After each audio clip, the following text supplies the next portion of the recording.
Isang mapagpalaya at magandang umaga sa ating lahat. Ako po si Jonah Criston M. Valdez at tatalakayin ko po ngayong umaga ang Good Manners and Right Conduct and Values Education Curriculum.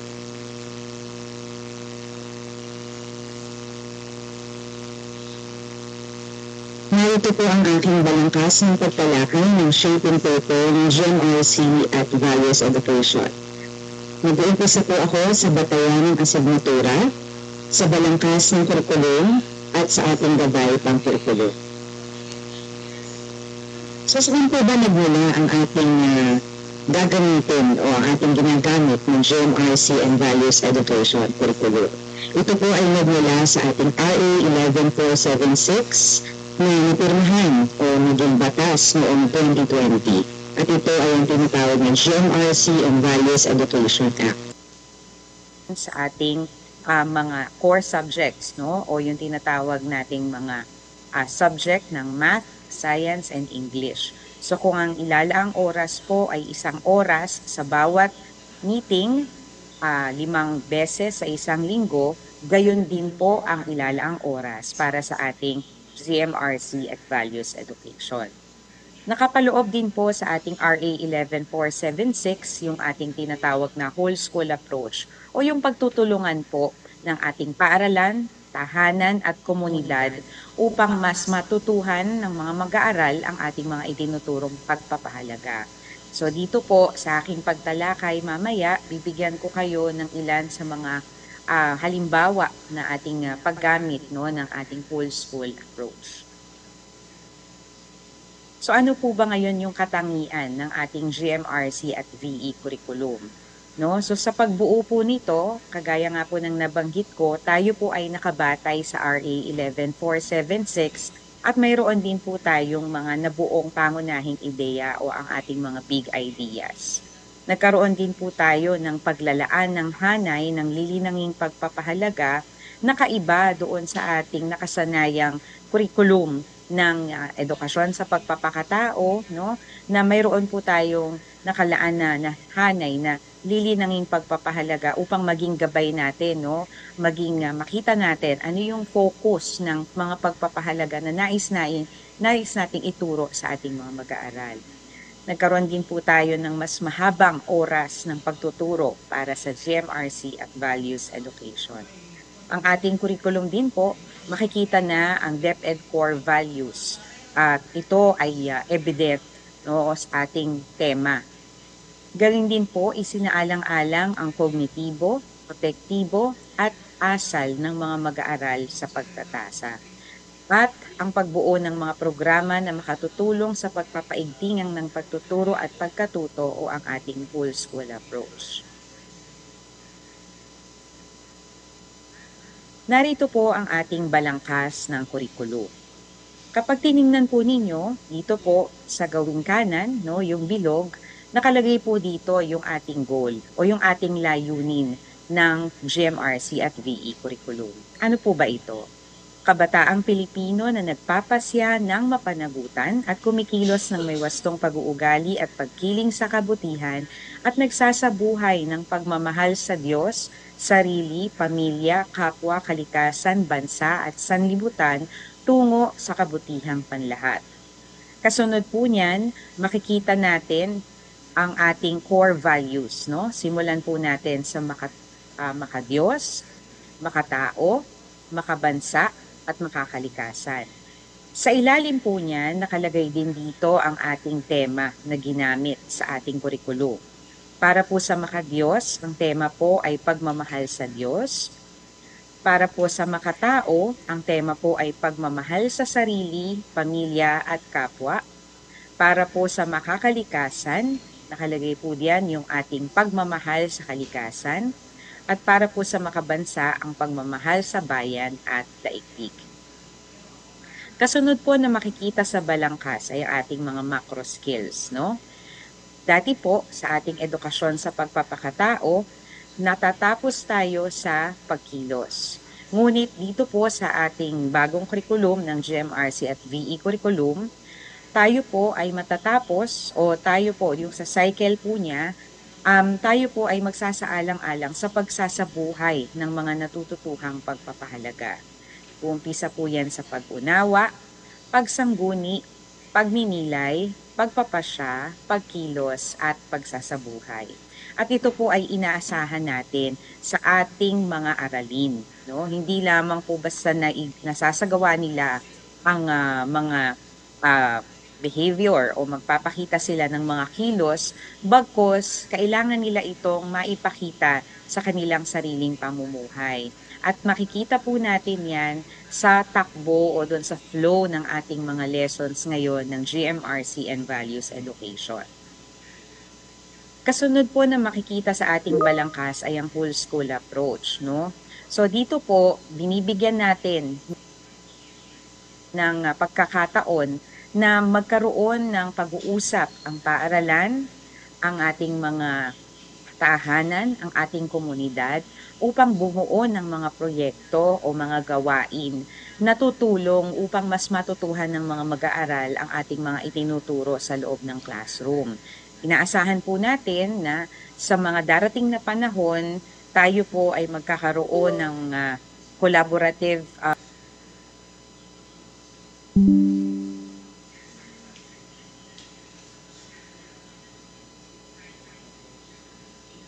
mga collaboration, no, sa ating mga parents association, sa ating community, kung paano mapapaigting yung pagtuturo ng ating mga pagpapahalaga. Inaasahan po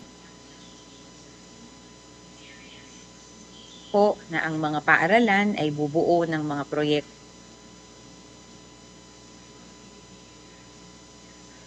Halimbawa, kung maaaring magkaroon tayo ng parents orientation, parenting seminar, no, na magtuturo din sa ating mga magulang, no, at tutulong sa kanila upang maunawaan din nila kung ano yung ating ipinararating sa curriculum. Inaasahan po na makikiisa din ang komunidad dito sa ating gagawing mga proyekto ito. Kaya bago natin simulan o bago tayo pumalaot doon sa ating mga pagtuturo sa loob ng classroom, ini-establish din po ng ating mga guro, ng ating mga punong guro, no, ating mga partners, no, yung kanilang mga gawain upang mapag-usapan, makatulong po sila doon sa ating adhikain sa ating GMRC at VE curriculum. Lalong-lalo na yung pagpapatibay, no, nung kaalaman, nung natutuhan, nung mga pagpapahalaga sa ating mga mag-aaral. So makikita naman po sa ating balangkas curriculum yung ating mga batayan, no? Ang ating mga batayang legal, kasama po diyan ang ating 1987 Constitution ng Pilipinas, ang ating RA 11476 o ang GMRC and Values Education Act at ang Philippine Development Plan. Sinundan po yan ng mga batayang pangangailangan. Tiningnan po namin sa pagbuo ng kurikulum ang mga pangangailangan at katangian ng bata at kabataang Pilipino, mga pangangailangan ng bansa at daigdig, at mga batayan na kung saan pinapakita kung ano ang konteksto ng pag-aaral.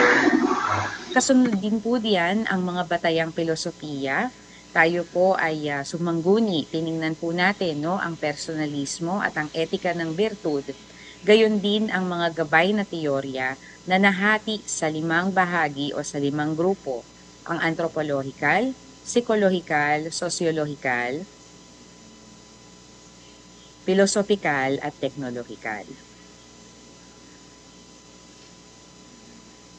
Ngayon naman po ay bibigyang diin natin, ano-ano po ba yung mga pangunahing idea o yung ating mga big ideas na makikita sa ating GMRC at VE curriculum. Nariyan po ang dignidad, mapanagutang pagpapasya, pagkiling sa kabutihan, pagmamahal sa Diyos, pagmamahal sa pamilya, pagmamahal sa kapwa, pagmamahal sa kalikasan, pagmamalasakit sa kapaligiran, pagmamahal sa bayan, pakikiisa sa daigdig at kabutihang panlahat. Lahat ng paksa ng ating GMRC at VE curriculum ay umiinog, no, at umaangkla tayo sa ating mga pangunahing ideya.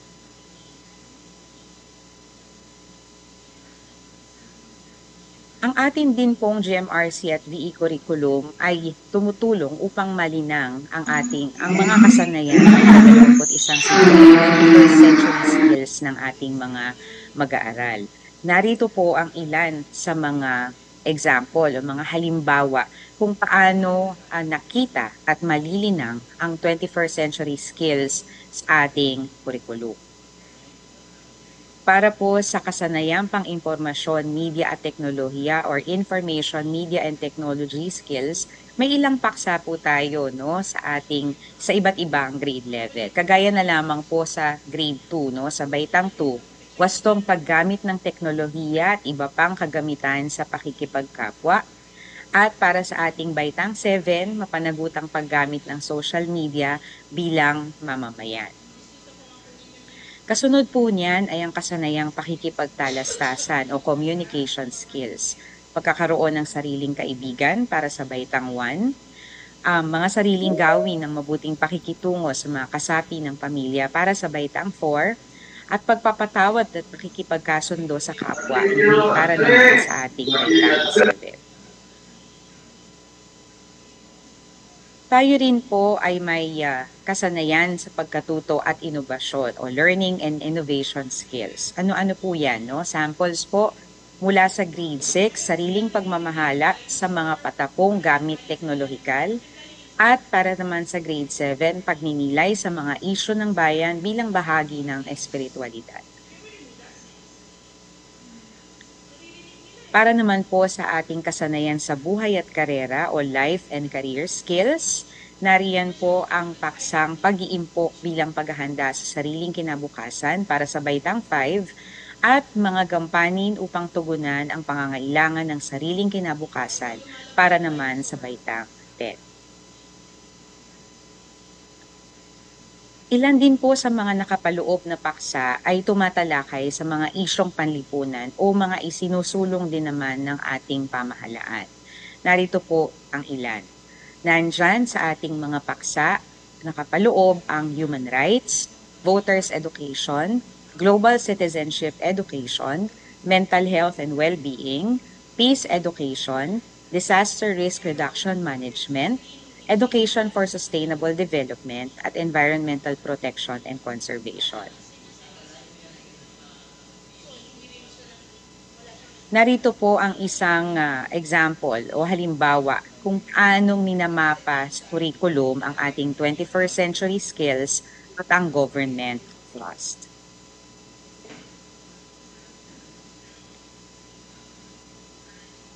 Ngayon naman ay titingnan natin yung paghahambing ng 2016 ESP curriculum at ang GMRC at VE curriculum. So narito po yung paghahambing ng kanilang balangkas.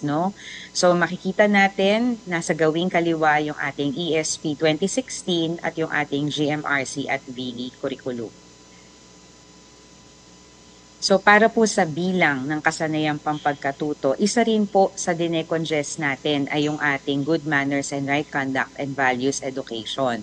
So para po makita ninyo sa paglalatag, sa edukasyon sa pagpapakatao 2016, mayroon po tayong total na 381 learning competencies. Para naman po sa ating edukasyon sa pagpapakatao MELCS o yung most essential learning competencies, mayroon po tayong 313. Para po sa good manners and right conduct and values education, mayroon po tayong total na 259 learning competencies. Para lamang po makita ninyo, ito po yung ating latag ng ating 2016 curriculum. Sa inyong harapan, mapapansin ninyo na iba-iba yung number ng learning competencies per quarter per grade level. So hindi po siya consistent. Hanggang sa dumating po sa grade 7 to grade 10 na nagkaroon ng consistent number na 64 learning competencies per grade level. Ngayon, tingnan po natin yung sa ating ESP MELCS, ganun pa rin po, hindi pa rin po siya consistent, iba-iba po. At nakabase tayo dun sa pinakakinakailangang maituro, Kaya po nabuo din yung ating most essential learning competencies.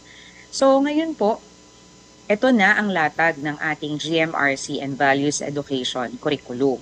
Para po sa grades 1 to 4, mayroon lamang po tayong total na 24 learning competencies sa isang taon. Sa grade 5 to grade 9 naman po, 28 learning competencies at sa grade 10 po ay 23 learning competencies. So maluwag po, ibig sabihin sa bawat quarter, mayroon lamang po tayo para sa grade 1 to grade 4, 6 na topic lamang po yan per quarter. Sa grade 5 to grade 9 ay 7 topic. Pagdating po sa grade 10, babalik po tayo sa 6 na topic at sa kanilang ikaapat na markahan, nandoon na lamang po, 5 topic na lamang po. So bakit po nangyari yung ganito pong paglatag ng ating Good Manners and Right Conduct and Values Education curriculum? Inaasahan po na pagdating ng grade 10, sila po ay lalabas at magkakaroon ng pakikipamuhay, pagsasabuhay ng kanilang mga natutuhang pagpapahalaga sa loob ng 9 na taon. So ibig sabihin, nandito na po yung application na tinatawag natin na service learning din. So meron po silang pagkakataon na makipamuhay o magpakita ng kanilang natutuhan sa kanilang komunidad, sa simbahan, no, sa kanilang kinabibilangang relihiyon, no, at maaari din pong maipakita to sa kanilang mga paaralan sa pamamagitan ng iba't ibang proyekto. Ngayon naman po, makikita ninyo sa inyong screen yung ating gabay pang curriculum. Pahapyaw lamang po para po ito sa grade 4. Makikita natin na isa sa mga malalaking pagkakaiba nila ay yung pagbibigay ng focus sa iisang lilinanging pagpapahalaga. Sa ating 2016 curriculum, makikita dyan yung kaugnay na pagpapahalaga, ngunit marami po siya. Sa example nga po natin, 5 po yung lilinangin o yung kaugnay na pagpapahalaga. At nakita po na mahihirapan o nahihirapan ang ating mga guro, ano ba talaga ang ina-assess o ang dapat na maipakita ng mga mag-aaral.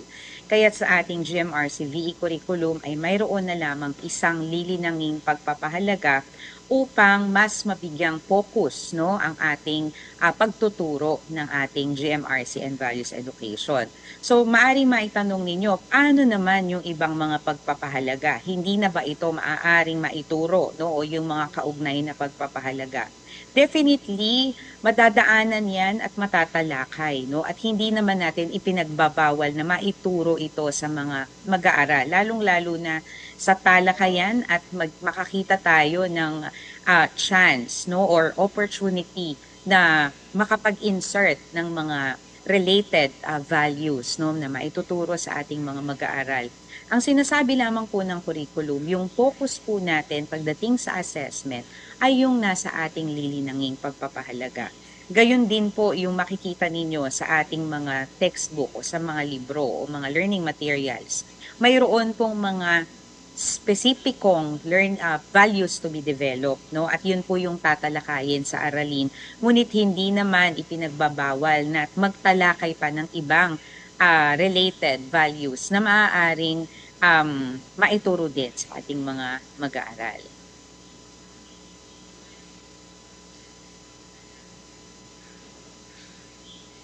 So bilang paghahambing pa rin ng ating 2016 ESP at GMRC curriculum ngayon, makikita natin dito yung latag, no, base sa mga katangian. So sa bilang ng kasanayang pampagkatuto, katulad nga ng binanggit ko, nabawasan tayo simula 381, ngayon ay 259 na lamang. Sinigurado din natin yung spiral progression, no? Sapagkat sa ating ESP curriculum, makikita yung konsepto ng spiral progression sa junior high school.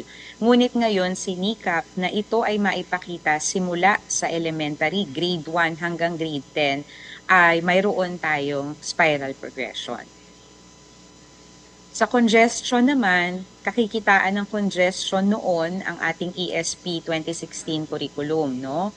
At ngayon po, base sa ipinakita ko rin kanina, isinaayos natin yung distribution ng nilalaman simula baitang 1 hanggang baitang 10.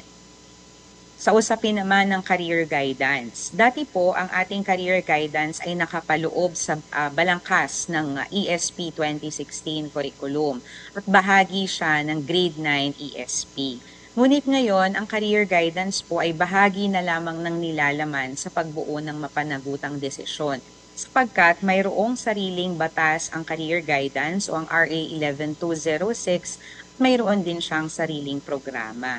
So yun po yung isa sa mga major developments na mayroon tayo in terms ng paglalatag ng career guidance lessons sa ating curriculum.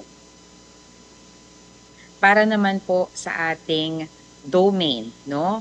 Malaking bahagi ng domain ng ESP 2016 ay ang cognitive domain. Ngayon po sa GMRC at VE, isinaayos natin ang distribution ng kognitibo at apektibong domain. Para naman po sa nilalaang oras, before mayroon lamang po tayong 2 oras sa bawat linggo at para sa high school at 30 minuto sa araw-araw para naman sa elementary. Ngayon po ay katulad na siya ng nilalaang oras para sa mathematics, science, English at Filipino. Para po sa integrasyon ng pagpapahalaga, no? Medyo implicit po siya noong 2016 at lagi po itong hinahanap, lalong-lalo na nung ating mga mambabatas. Ngayon, ginawa na po nating explicit sa pamamagitan ng paglalagay o paglalaan ng sariling column para sa ating lilinanging pagpapahalaga o values to be developed. Gayon din po yung sa ating good manners. Katunayan, yan po ang tawag para sa nomenclature ng asignatura para sa elementarya. At yan din po ang tutungtungan para sa values education ng junior high school. Para naman po sa ating depth and core values, ito po ay very explicit na sa ating tema ng GMRC and Values Ed. So kanina po binanggit ko yung tema, no? Ano-ano po ba 'yan? Makikita din natin ito sa balangkas. So sa ating sa ating curriculum ngayon, gumamit kami ng mga pananda at tema sa bawat markahan.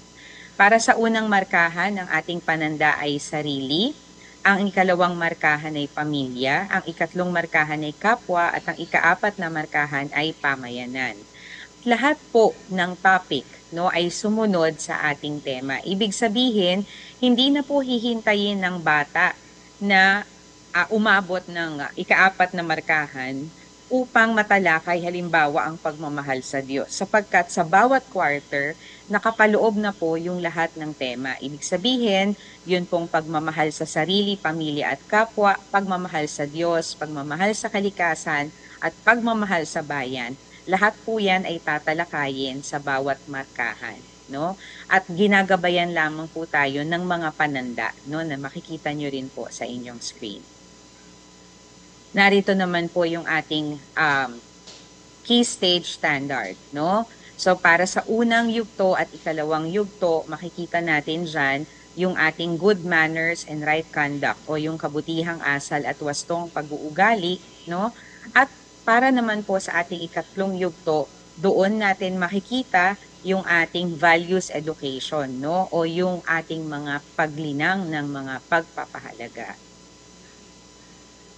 So pahapyaw lamang po, narito ang ating grade level standards. Binigyan ko po ng underline o in-underline ko yung mahahalagang bagay na dapat ninyong maalala, no, dito sa ating grade level standards. Para po sa baitang 1, mahalagang-mahalaga ang role ng guro dito sapagkat ang ating pong pagtuturo ng ating mga lessons o mga aralin sa grade 1 ay nagkatuon sa pagsunod sa mga kilos. Ibig sabihin, ang kanila pong manner ng pagtuturo, yung action po nila, no, ay ipapakita sa mga mag-aaral at ito po yung susundan ng mga mag-aaral. Halimbawa, paano yung tamang, halimbawa yung pagmamano, no, yung paggamit ng mga magagalang na pananalita, ito po ay ipapakita ng guro sa mga mag-aaral sa lesson. Hindi po ito parang typical na lecture na makikinig lamang ang bata. Bagkos dito, pinapractice po talaga nila yan sa loob ng classroom. Pagdating po ng grade 2, patuloy po yung kanilang pag-unawa sa konsepto at yung pagsasanay ng mga kilos. Maaaring noong grade 1, limitado, halimbawa 1 o 2 action lamang yung itinuturo ng guro. Sa ating baitang 2, nadadagdagan po yan, no? At patuloy na sinasanay ang mga kilos na yan. Para naman po sa baitang 3, pag-unawa sa mga konsepto, at dito po binibigyan na natin ng pagkakataon na sila naman ay mamili ng kanilang mga kilos, no? Na maaaring natutuhan din nila para sa kanilang grade 1 at grade 2. Para sa baitang 4 po, pag-unawa sa mga konsepto at nakita ninyo yung naka-underline tungo sa paghubog ng mga virtue at pagpapahalaga sapagkat ini-introduce na natin dito sa Key Stage 2 yung ating tunguhin papunta sa values education ng grade 7. So nandito na po sa grade 5 naman, mga konsepto at paglalapat ng mga angkop na kilos. So ang mga gawain po nila ay paglalapat ng mga angkop na kilos sa iba't ibang sitwasyon. Again, patungo po ito sa paghubog ng mga virtue at pagpapahalaga. Para naman po sa ating grade 6, pag-unawa sa mga konsepto, patuloy na paglalapat at paglinang ng mga kilos. So magkakaroon na at inaasahan sa ating grade 6 level na sila mismo yung lilinang o mag-iisip paano pa nila mas mapapabuti yung kanilang mga gawain, yung kilos na kanilang maipakikita at maisasagawa. Again, tungo pa rin po yan sa paghubog ng mga virtue at pagpapahalaga. Para naman po sa ating grade 7, no, nakatuon po sila sa pag-unawa sa mga konsepto at kilos at pagtupad ng kanilang tungkulin. So ang ating topic sa ating grade 7 ay nakatuon sa kanyang tungkulin o paghubog ng responsibilidad sa ating mga mag-aaral. Para sa grade 8 po, pag-unawa sa mga konsepto at kilos at pagkalinga naman sa kanilang pamilya at kapwa. So lalabas na sila sa sarili, pupunta naman sila sa kung paano ang kanilang sarili, sila mismo ay tutulong para sa pagkalinga ng kanilang pamilya at kapwa. Para naman sa baitang 9, pag-unawa sa mga konsepto at kilos pa rin at pagtataguyod ng bayan. And lastly, sa ating grade 10, makikita natin na nahahawig siya doon sa goal ng ating learning area, no? Pagpapakita ng kilos at pag-unawa sa mga konsepto at ang pagiging sangkot sa pangangalaga at pagpapayaman ng sanlibutan. So yun po ang ating grade level standards. So narito po yung ating sample curriculum guide para sa baitang 4, no? Makikita natin diyan yung nilalaman o content, pamantayang pangnilalaman o content standard, ang ating kasanayang pampagkatuto o learning competency, ang pamantayan sa pagganap performance standard at ang lilinanging pagpapahalaga o values to be developed. Sa atin pong learning competency, mahalagang maunawaan ninyo na ang ating learning competency, kahit nakita ninyo na may 1, A, B at C, ang bilang lamang po niyan ay isang learning competency. So kung ang ating pagkuha o pag nilift natin ito, tinanong, ano ang learning competency ng unang topic para sa unang markahan ng baitang 4, yung buo po ang ating kukunin. So kasama yung 1, A, B, at C. So narito po yung istruktura niya, no? Yung A po, sumasagot yan sa ano ang dapat matutuhan ng mag-aaral sa bawat paksa o sa paksang ito. Ibig sabihin, nandito yung paglilista. Halimbawa, nakakikilala siya ng mga batayang impormasyon sa sarili. Sa letter B naman, nakapaloob dito yung ating batayang konsepto. Ano naman yung kaisipan na dapat maipahatid sa mag-aaral? At yung ating letter C, ano yung inaasahang kilos ng mag-aaral kaugnay sa aralin?